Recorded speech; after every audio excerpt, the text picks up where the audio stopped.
On est convaincu qu'en fait ces questions d'alimentation écologique doivent être réellement appropriées par les gens, et pour qu'elles soient réellement appropriées, il faut que ça te donne envie en fait.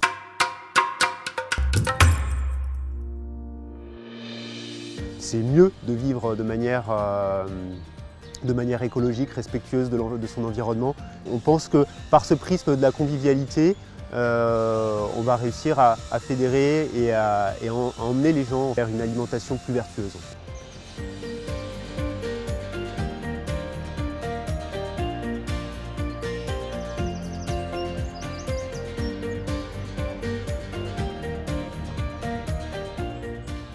La basse-cour, c'est un lieu partagé, en fait, coopératif, dédié à l'alimentation, l'agriculture durable.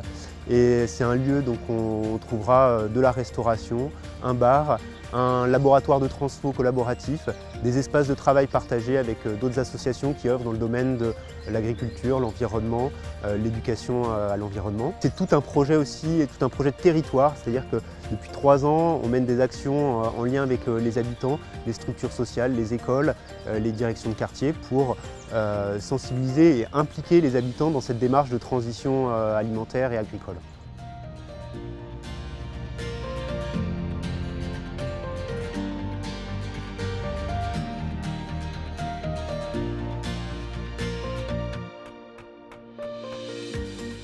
L'idée, c'est de pouvoir d'être dans la transdisciplinarité, de montrer une diversité de pratiques artistiques, d'interroger toujours nos liens au vivant, ces liens nature-culture en fait, interroger toutes nos idées un peu préconçues aussi, en faisant intervenir des penseurs aussi.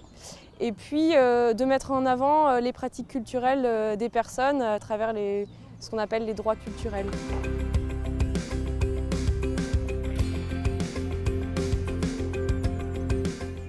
Ce qui est prévu, des résidences d'artistes et de scientifiques, de bricoleurs, autour des questions autour du vivant et des transitions. Et pour cela, on souhaite commanditer en fait, ces résidences et ces œuvres aux habitants du territoire. Et puis il y a aussi une programmation dans le cadre de la Guinguette cet été et les années suivantes, une programmation artistique et culturelle. Et par ailleurs, on mène des projets de territoire avec des compagnies artistiques et des artistes sur le quartier, autour de ces questions de l'alimentation, de nos nourritures et du vivant.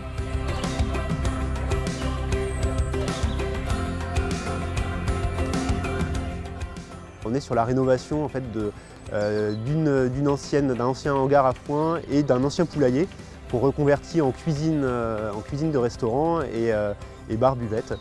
Et donc c'est un chantier qu'on mène en chantier participatif, donc avec l'aide de bénévoles et de structures d'insertion.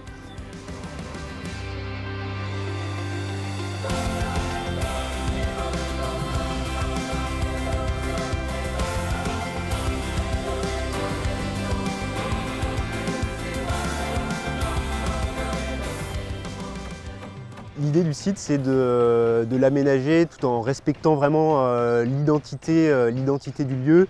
Donc c'est des aménagements doux, on a conservé tous les arbres et une belle place qui est faite aux enfants. Et ça leur permettra de jouer dans un environnement vraiment, un cadre naturel.